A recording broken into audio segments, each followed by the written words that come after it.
toppling big names on the international stage.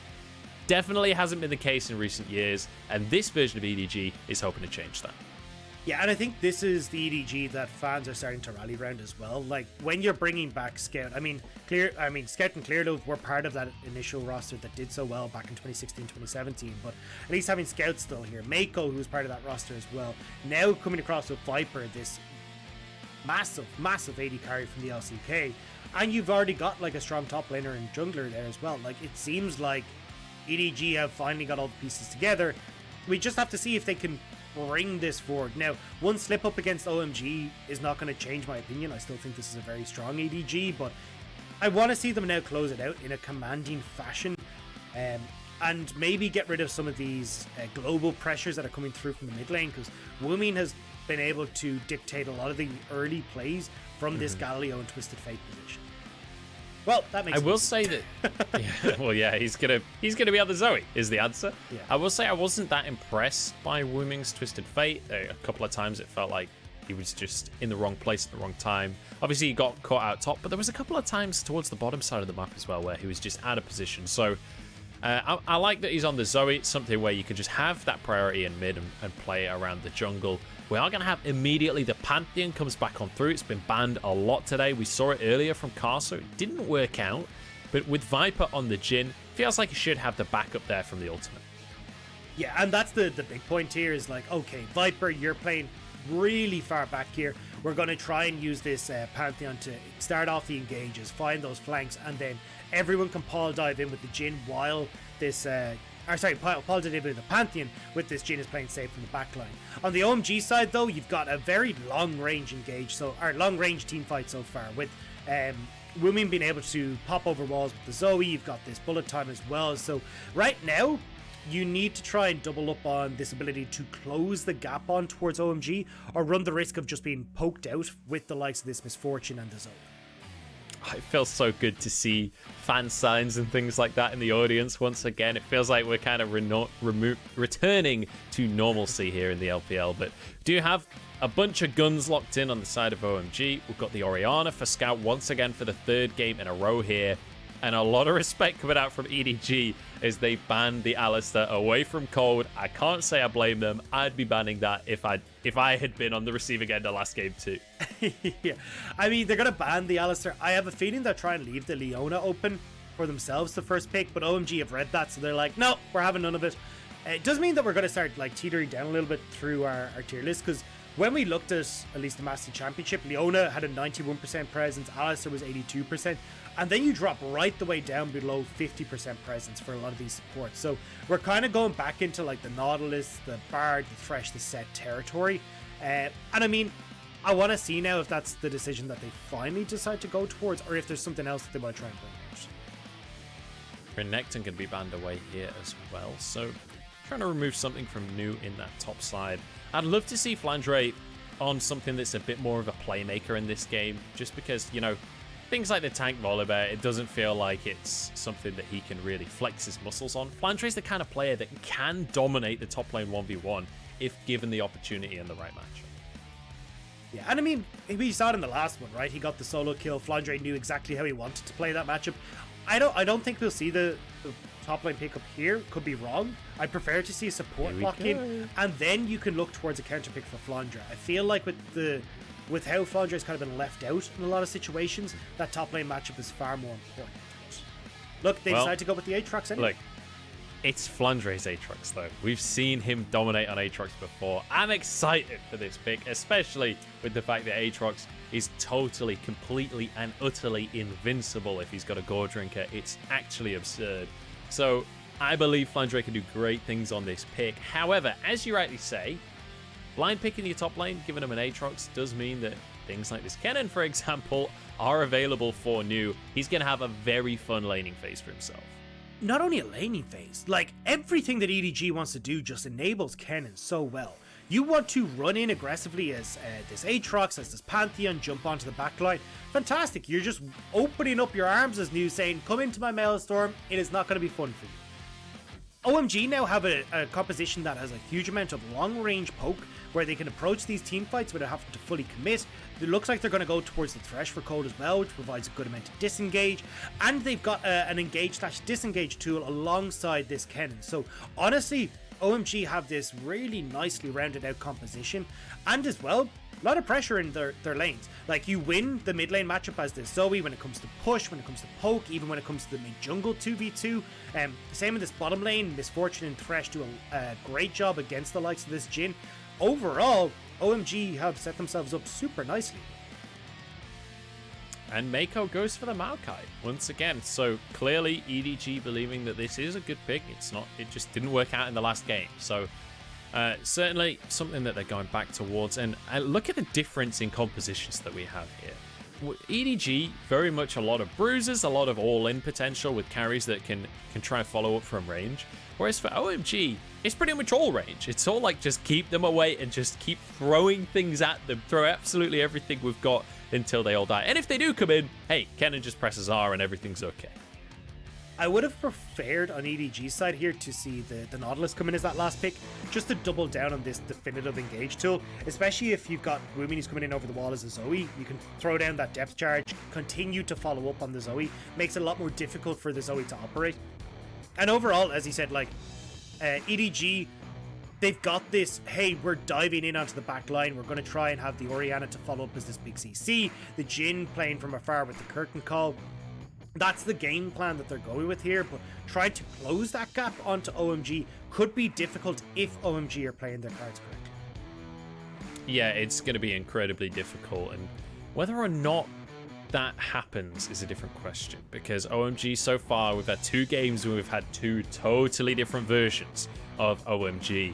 This third game, honestly, if they could get a win against EDG, would start their season off in style, and it would shut up the haters. It would show that OMG is a team that you cannot just totally underestimate, and also that EDG, maybe people getting a little overexcited coming into the season, but we've seen a fantastic game from either of these teams now, and it's time to find out which team is going to be able to close out the series and bring themselves that kind of day 1 title of being the victor here. It's EDG against OMG. EDG over on our red side as we head into our third game.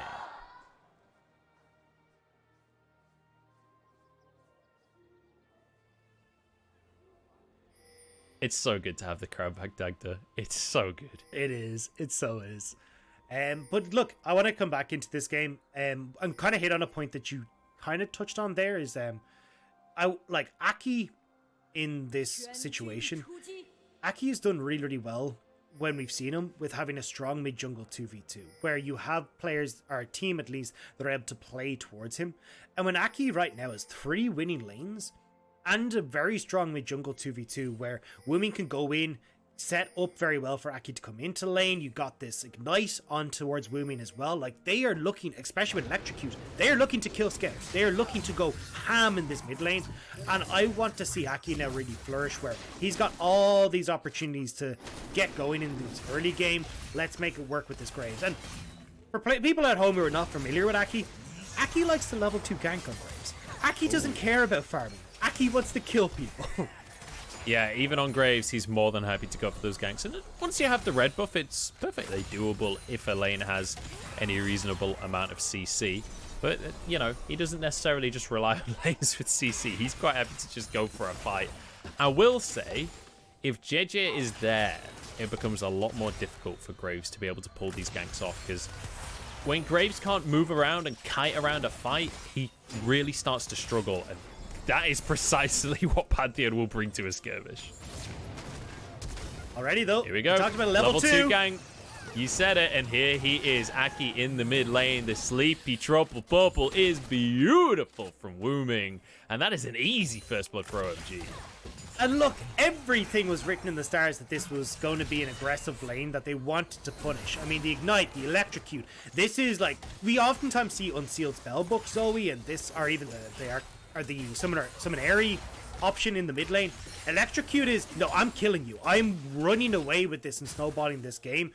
And Aki goes to that level 2, now has this massive advantage for Woomin, and Scout, who, as an Orianna, you want to scale and farm, has been put very much in the back burner, and has had to burn that TP to get to lane as well. So it's not like he's going to have the opportunity here to, you know, enter the lane back at like the 4-minute mark, pick up an early corrupting pot or something along these lines to keep himself relevant in this lane.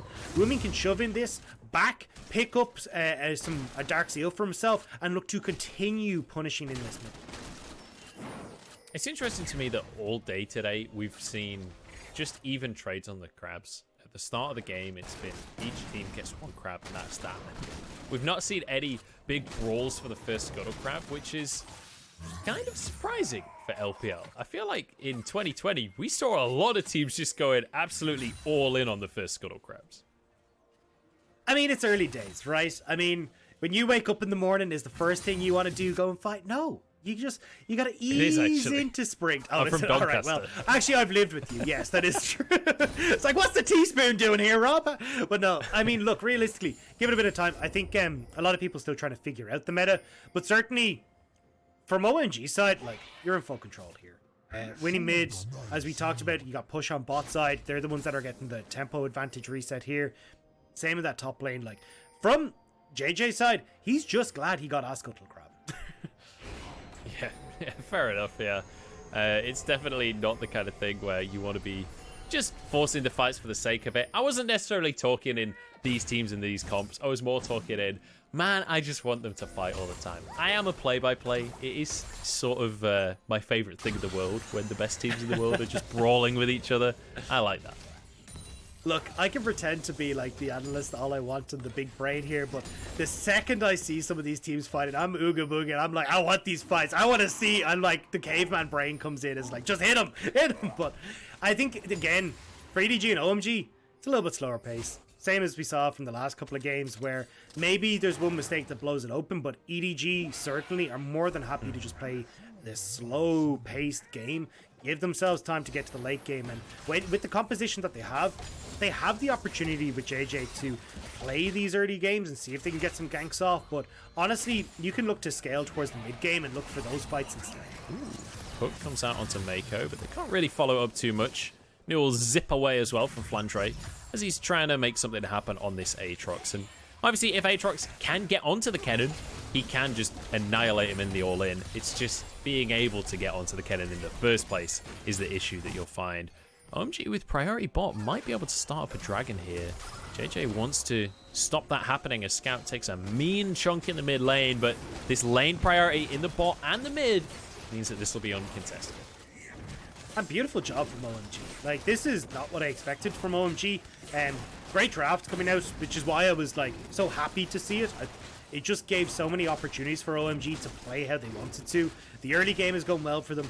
Now I want to see if they can transition towards the mid game. Now, once again, in the last game, they did a good job. There was some blunders when we got to the mid game, but overall, fairly positive.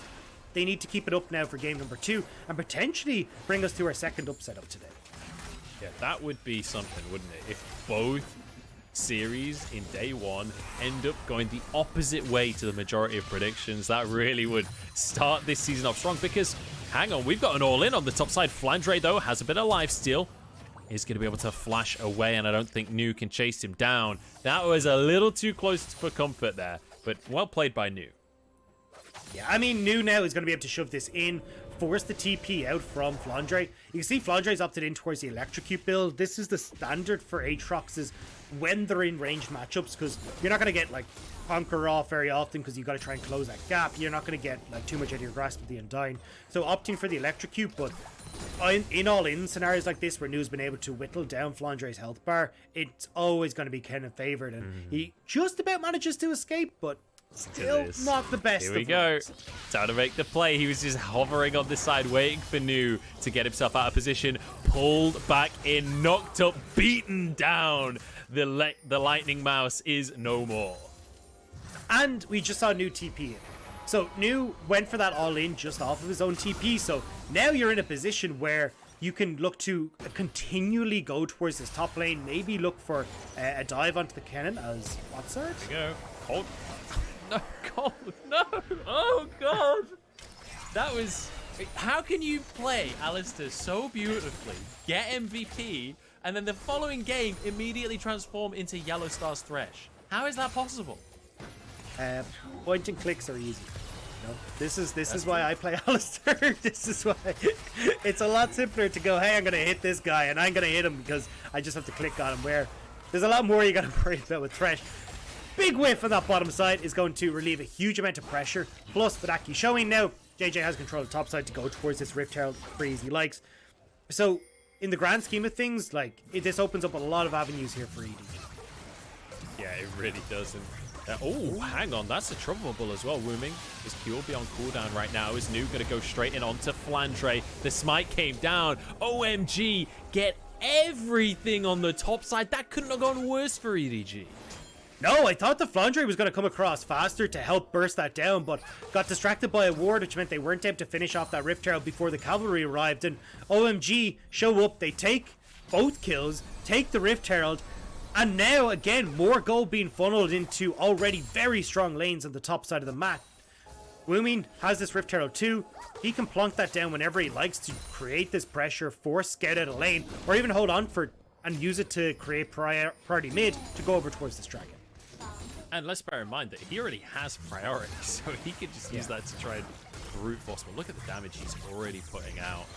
And then Flandre suddenly just completely alone. Yeah, I mean, a great call here from Woomin, setting up this entire play. Reads the map, knows that, look, they've got to be making some sort of cross play. JJ hasn't showed up bot side, goes over towards Rift, spots it out, and being able to land all that burst damage onto JJ just instantly shut down that play. Beautiful stuff out of OMG, and that's the second game in a row that I'm saying that. JJ on this Pantheon jungle so far struggling to have too much of an impact on the game, just getting bullied out of each play. Scout going to be able to grab himself that blue buff, but he might not hold on to it for too long because Cold not going to go for anything. He did have the Hex Flash available. I wasn't sure if he was just going to try and make the play over the wall, but it looks like the answer is going to be Herald in the mid lane. They'll get demolished, so there should be 3 plates taken. Although it looks like maybe they just back away. The Herald will finish them. Yeah, it still gives a lot of that gold towards Woomin. I wasn't expecting the entirety of OMG essentially to show up in that mid lane just to like see off the Rift Herald, but it was a nice sending, and now they will return to the bot lane. They do miss out on a bit of a wave there for Eric though. Would have liked to have been able to solidify all those creeps and that experience, but either way, Viper gets a nice reset for himself. Now, Noon Quiver picked up plus that pickaxe to match what Eric had already picked up. And JJ wants to go topside again. That's the only thing that's worked so far for EDG. And he's like, all right, I want to kill me a mouse. I want to catch a Pokemon for myself. In he goes up towards the top side. New getting the stun onto Flandre, but just gets absolutely obliterated once again. I mean, there's 2 God of Wars right there. There's 2 of them. What are you going to do? I mean, look, it's managing to work out for them, and it's weird to see Aatrox and Pantheon working together from a lore perspective, but when they come together for EDG, it's beautiful. New goes down, will have the TP to get back up towards that top lane, but honestly, this is just EDG running through this top side, forcing pressure onto OMG, and yes, you're picking up like a couple of these dragons and that, but very quickly, Flandre is going to have this Gore Drinker, and he's going to become a bit of a menace now when he gets to team fight.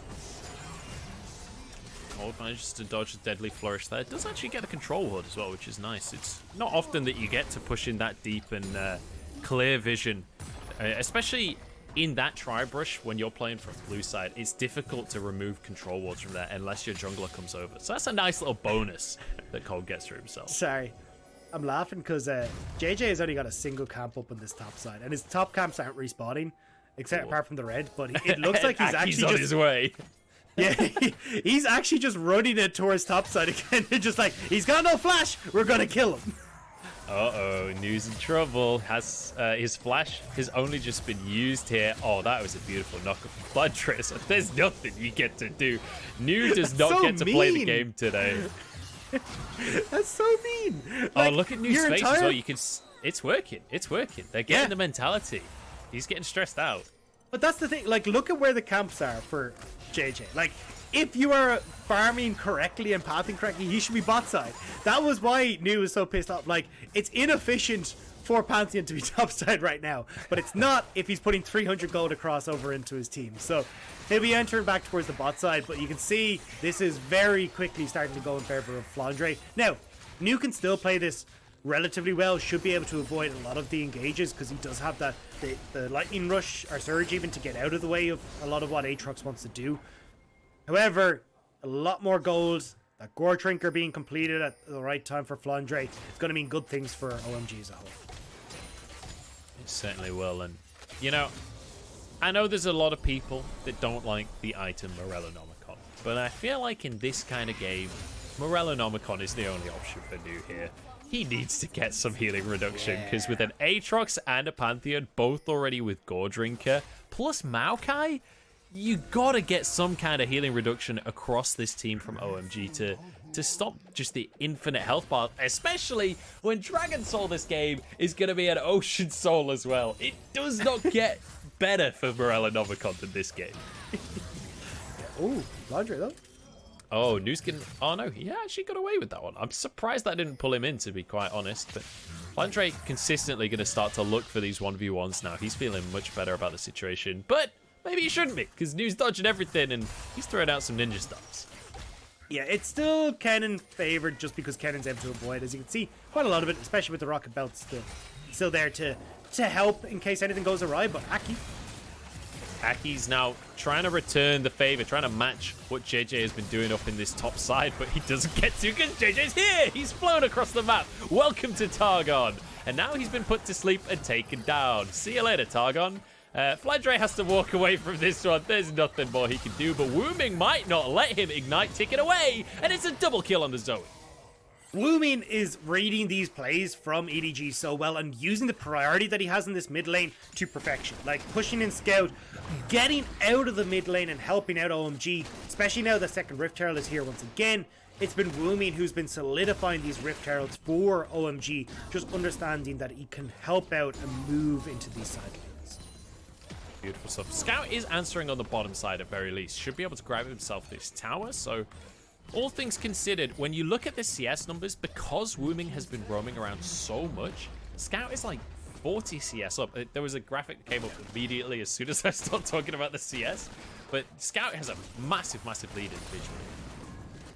Yeah, and it's reflected in the experience as well. I mean, level 11 for Scout versus the level 10, but either way, it's still a lot of kills going the way of OMG to get the Rift Herald. Terror does go down on bot side. Now, the Rift Herald obviously is going to be future gold. Immediate gold is going to be, obviously with Wooming getting the kills in his favor and some of that turret gold going over towards Scout. So with the Dragon now about to spawn after this replay, I want to take a quick look at the items that are coming through here, because Luden's Tempest being completed for Scout is a really big pickup for him. On the opposite side though, Wooming hasn't actually been able to spend as much as he would like. He probably needs to back before this, because he was sitting on Luden's Tempest before that fight topside kicked off. Hang on, we got a route onto Aki here, an immediate curtain call. Looks like Eric is gonna, well, he's just gonna walk away. Never mind. Viper not doing so hot on the curtain call there, but you know, it was one of those situations where your original target zips out. There's nothing you can do at that point. Rift Herald is placed though, trying to make sure that OMG can fight back for control over this mid. They will get the tower off this charge, but it looks like EDG are just like, hey, we'll get this dragon. I'd rather see OMG follow that Rift Herald. Go and get that second charge and see if you can take the tier 2. Like, EDG are fully out of position here, and you can go for that inside track to the mid lane. Well, they are going to be able to do that as well. They were too late to contest that dragon, unfortunately for them, which, you know, the dragon would have been really fantastic because it would have put them onto that soul point.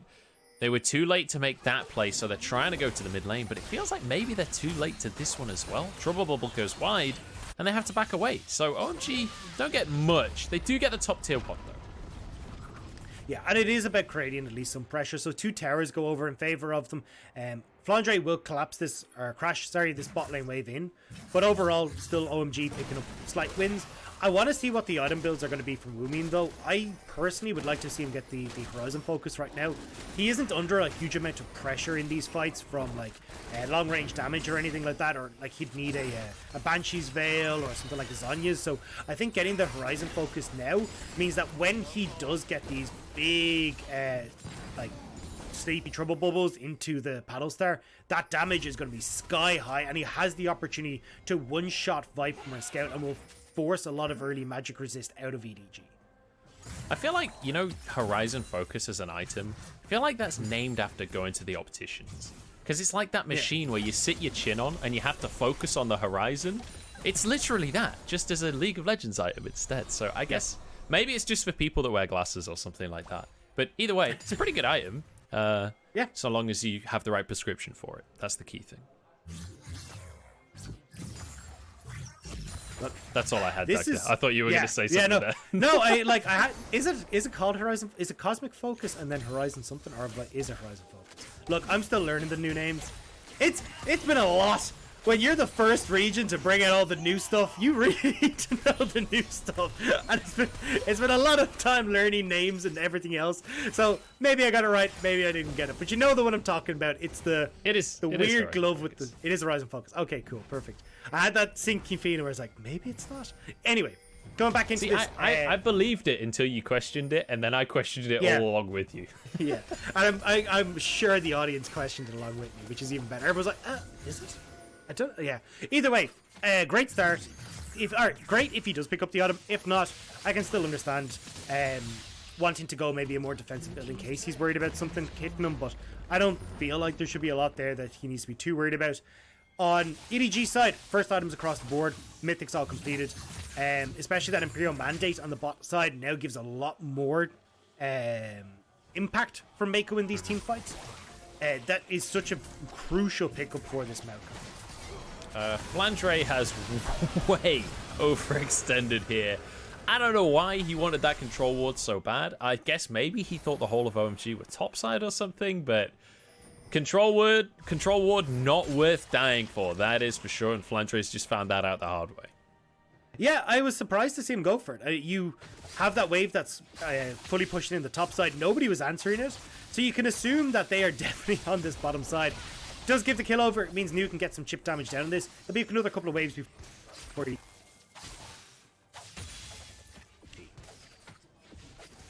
Yeah, OMG feeling pretty fantastic once again. We do have a very even game on our hands though, Dagda. If we kind of recap, we've hit the 20-minute mark. We're 5-3 on the kills, but in terms of gold, we're pretty much dead even. In terms of Dragon, neither team on that soul point just yet, which could change in a minute and 15 seconds. And we're gonna head into a quick little pause here. So we'll just take a moment. We'll just take a moment, take a breather. As you know, we've had some pretty slow-paced games here today so far, Dagda. But let's just remember that we're coming into day one of the LPL. This is the first major region to start playing games. There's a lot of pressure on these players to perform. You want to show up on day one. You want to show what your team is all about. And I think, especially in a game 3, both of these teams are going to be coming in a little bit nervous and a little bit tentative, wanting to make sure that they do put their best foot forward. Certainly. And I think when you look at EDG specifically, we talked about the legacy that this organization has. You're going to want to make sure that you're living up to that. And even on the opposite side as well, for OMG, a lot of rookies coming in, similar story, a legacy organization. You're going to want to put your best foot forward. And I think we've seen a lot of that, especially like from the likes of Woomin has looked very good. Aki has looked exceptional. Like, we had high hopes for this guy. We're hoping he'd be able to make those aggressive early ganks work in the LPL, and they are still going in his favor. And I think the biggest surprise for me, though, on OMG has been the bot lane. Like, Code looks fantastic in game number 1. Eric looks like a completely different person.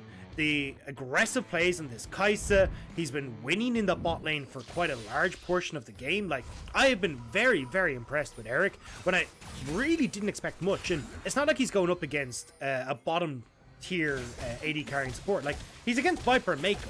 Like, a lot of people have very high hopes for this bot lane. This was a hype bot lane, and Eric and Code are standing up to that.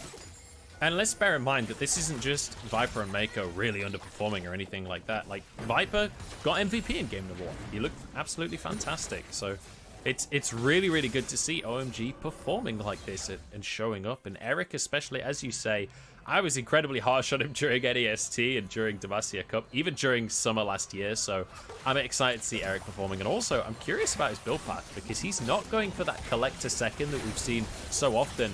By the looks of things, he's going for that Essence Reaver instead. So very much going into almost that version of Crit MF that we saw a lot last year, where it was like IE into Essence Reaver to just blast out with the ultimate and then scale into a Crit AD carry later. Kind of a new version of that with the Gale Prince. Oh, Viper. That damage is going to stick. OMG doing a really good job. I was about to say OMG in a perfect position here where you're teetering back and forth between, ooh, nice flash of control of this river. However, yeah, here we go. Flandre's trying to move in. Dragon is going to be taken by OMG. Do they lose much though? Cold's gone down already. Eric going to be able to cleanse and flash out of there. And Flandre can't close the gap. So you know what? OMG say soul point for a support. We'll take that trade any day of the week. Unless, no, Aki doesn't quite get caught out there, but still, what I wanted to talk about was like OMG's positioning there meant that they were in a perfect spot to pop in over the wall, get a bunch of that long range damage we were talking about down. Like Eric is able to open up with the bullet time in theory from safety, but a really nice job there from EDG to at least get the pick onto Cold, get something back, even though they lost the Dragon. Not quite able to get mid lane tower either, so OMG set themselves up onto Soul Point, and now it's the 4-minute countdown until EDG are really going to be forced to fight.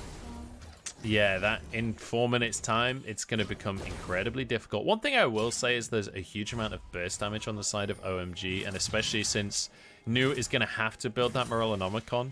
Ocean Soul isn't as bad, but that's on the side of OMG. They're the ones that are likely to get the Ocean Soul. On the other side, there really isn't much burst damage to work with on the side of EDG. So these long drawn-out fights that they actually want on the side of EDG become so much worse.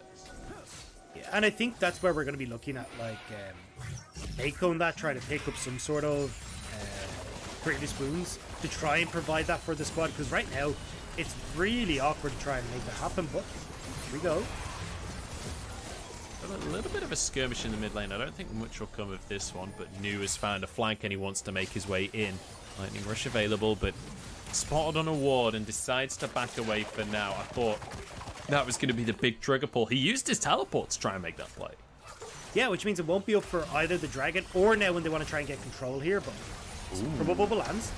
Sleep followed up by the death sentence here. Curtain call across the team, and JJ actually survives. In the meantime, we've got Eric just firing onto the squad here. It's going to be 1-for-1, but jungler for support. Cold consistently trading his life for that of the opponents right here.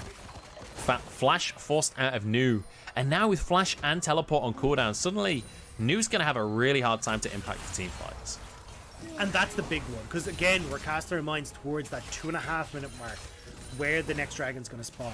Nu would have liked to have that flash up and available so he could really have that big play that could maybe seal the deal and an OMG victory here, but now we'll have to play a little bit smarter, be a little bit more creative with the flanks, or, which I probably see happening more likely, is just sitting on top of the team and trying to prevent EDG from engaging. But again, Woomin doing a really good job of just picking off these key members on EDG to get the damage down. Long range damage coming through from Aki and Woomin, and this is the power of this composition we're talking about. Not having to commit to these plays to get the kills. It means that they can consistently look to poke, look to push back, and try and force EDG to actually get an engage of their own. So we are getting to towards the 30-minute mark here. We're 25 minutes into the game. And we're just under 2 minutes away from the next Dragon. And it does feel like both of these teams are quite happy to just handshake the game until each Dragon spawns and then say, okay, what have you got? Time to have a little bit of a skirmish again. But even in those situations, Dagda, it doesn't feel like either of these teams are willing to really commit to a fight. Despite the fact that we've got like a Kennen and an Aatrox in the game, we've got Pantheon for the all-in and whatever, doesn't feel like either team is really willing to go, all right, 5v5, let's do this. I think EDG would like to, they're just finding it difficult to with the way OMG are playing. Like, if Mako could, I'm sure he'd want to flash Twisted Advance onto like Woomin or Eric or even Aki and just get these fights started. But unfortunately, OMG are a little bit more slippery than that, but may not be for long. Woomin could be in trouble, but it looks like the curtain call will just be blocked by Cold. Nicely done there from the support of OMG.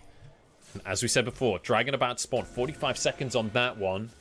Nu is in position. Keep your eyes on this little Pikachu because he really wants to get a great Maelstrom across the whole team here. Woomin has popped in towards bot side though to clear out that wave, so EDG know they're safe to get full control over this river, and that's the beauty of Maokai here as well. Those saplings are not just the ward, they also force the opponent to evacuate the area so he can move in aggressively and take control back.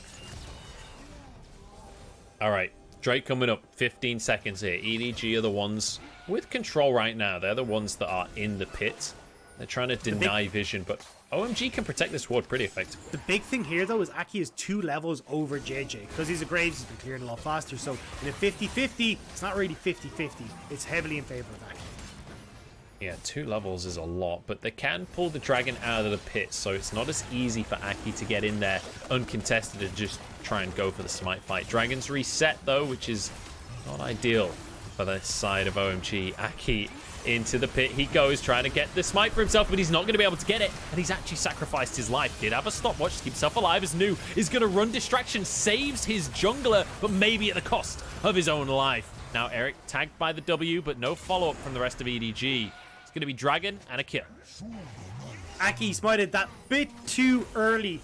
I meant that JJ was able to secure that one. Now, though, with the top laner dead, EDG can push over towards this Baron if they wanted to. Although, at the moment, it looks like with Flandre shoving in that bot side, they're not going to wholly commit to it. But it's a nice victory for EDG, being able to secure a second Dragon for themselves. Yeah, very nicely done, and it means that they keep themselves in the game. Bear in mind that each of these Dragon skirmishes are incredibly, incredibly important for EDG. For OMG, it's like, okay, well, maybe we can get Ocean Soul next time. For EDG, it's like, okay, we kept ourselves literally alive in this game and in this series. Let's remember, they started the series off so damn strong. They looked absolutely incredible. It looked like they just washed OMG away like it was nothing. And then game number 2, suddenly we have OMG coming back into it. And now game number 3 feels like these two teams are going toe-to-toe. It feels like they're so evenly matched. Yeah, and this is not at all where we expected this conversation to be. And I think for people that had EDG maybe in 4th or higher, maybe they're thinking of recalibrating their outlook. Or even on the OMG side, I'm certainly recalibrating where I had them positioned as well. Because this is an OMG that surprisingly is looking very good. And when we started to look at like rebuilding and reaching the heights that both these organizations had previously reached in LPL, this at least bodes well for both sides that maybe they can get back. But certainly from OMG's perspective, that their investment in the future of the LPL is starting to pay off. Oh, Nu's forced to flash here. Very nicely done there to deny the escape from the side of Nu. And again, that flash having to be used defensively from Nu. It's really bad news as the Kennen when you want to be able to flash into the team fight. You want to be able to use that flash to make sure your ultimate and your W are getting on a massive stun. It's really unlucky. JJ could get caught here. Death Sentence doesn't hit. Oh my goodness, that is so unlucky for Cold. How did that not hit him? A nice sidestep from JJ, like just barely managing to escape away from that one, but does mean now OMG, this is a brave call. Yeah, Aki had 2 stacks of smite as well, so he's just early smited there just for sustain. And now he will have to back away. Cold takes a bit of a chunk coming out from Viper there. Bear in mind, Viper has almost 350 CS. He has 3.5 items for himself. When he next recalls, he'll probably grab himself an IE as well. This is a big Jhin. Do not underestimate how much damage Viper can do. If he's able to get a couple of shots off his Q and Gale Force, he'll one-shot some. And EDG as a whole do so well around the likes of this Baron pit, the Dragon pit, because think about like Shockwave, you've got this big Maokai ultimate that's locking people down, even Flandre getting multiple flank areas. Like, this is where EDG becomes so potent. And you have to be careful as OMG. You don't have the right to just start up a Baron and potentially get caught out. Well, OMG are going to try and move over towards this. Curtain Call comes out. Cold might actually go down here. Aki has to block the shots. You don't really want Aki taking these shots if you can help it. Last one goes wide, but that's half of Baron's health done already. Nu is here, remember, no flash, but he's got a heal, and he has his ultimate. EDG trying to back away. Good damage coming out from Wooming, and puts the enemy to sleep as well. It is going to be enough to deter EDG from the Baron. Yeah, and you can see the use that is coming out from these saplings, where getting so much damage done while also preventing OMG from moving in and getting control back of the Baron area. Now, EDG do move back, but it's only a matter of time until we see them fight again, Munchables, because 50 seconds now until that Dragon is available. You've got 3 items coming in pretty much across the board for these guys, and you're getting to the point where EDG's composition, at least from Carry's perspective, is starting to teeter over in their favor. Scout is monstrous with the amount of damage that he can churn out off of these 3 items. Yeah, same can be said for Viper with the 4 items as well. We were just talking about that a minute ago. Also, Flandre has a Spirit Visage for himself. He has so much healing. He is just going to be completely invincible. I feel like I just can't stop saying that about Gordrinker, but honestly, every time I see it, it just boggles my mind. We've got a Drake coming up in 15 seconds. And EDG do not want to give this up. Remember, OMG will get soul if they grab it. EDG just looking to deny that and keep themselves in the game. Great route comes out, followed up by Mako. That's Aki taken out of the fight. Nu with his ultimate. It's a great ult, but the rest of the team is not ready for the fight just yet. Nu's going to go down here. Eric gets his ult denied as well. Everything's gone so wrong for OMG. Everything that could go wrong in that fight did go wrong. And now JJ slams into Eric to finish off the carry. And that's going to be the dragon down. It might be the ace coming in here. No way. They get all of them. Even Worming is going to go down on this one. Puts him to sleep under the tower, but Flandre doesn't care. And that's dragon. That's Baron. That's an ace for EDG. After being on the back foot for so much of this game, at least when it came to like the way OMG had positioned, how OMG were getting the control of these objectives, EDG find one mistake and they punish it so well. And look at this, they're going to be able to get themselves a mid lane tower as well. Because Worming died so late after the fight, that's a huge time window that EDG have had for themselves to punish.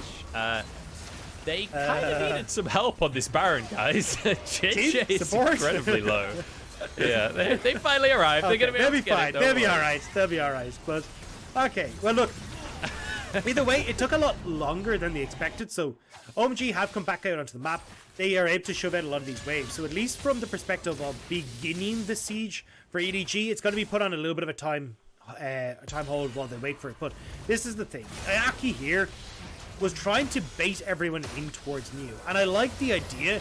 It's just it looked like the rest of OMG wasn't on the same page. They hadn't positioned themselves where they'd be able to follow up with Nu and the big Maelstrom. And then from there, EDG pick off 2 members, and it's just a case of trying to chase them down to that stage.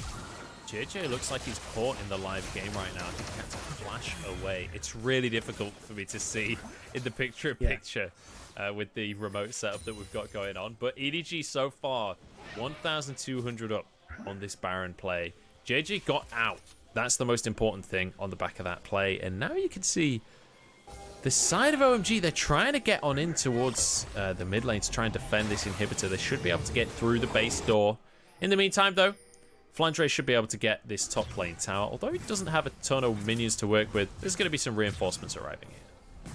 Yeah, he'll be fine. Kind of minion can do a lot of the work there for him. And especially because you'd had EDG shove in that mid wave, they were able to cover him. He knew that there was no one from OMG going to be coming to bother him, so now, again, EDG are looking to try and get on towards this inhibitor. Nice damage from Viper. Half healthy Eric just off that shot. Viper has been on point with these deadly flourishes. He's been so good at managing to pin people down. I mean, he was the reason they managed to get the pick onto Aki in the first place to get themselves that third dragon. Now, Flandre pushing up in the top side. That's 2 inhib towers gone. This is an aggressive play from Viper, but he gets away with it, and he baits the whole team into it. That was unbelievable. And now Nu, he'll be able to punish, but it doesn't matter. You got the shutdown, but it was at the cost of your entire team. It was at the cost of the entire game. JJ finishes him off, and that's an ace and a win for EDG. EDG will manage to finish off the game, but confidence probably a little bit bruised after that one. Either way, the 2-1 goes in favor of EDG as they round it out.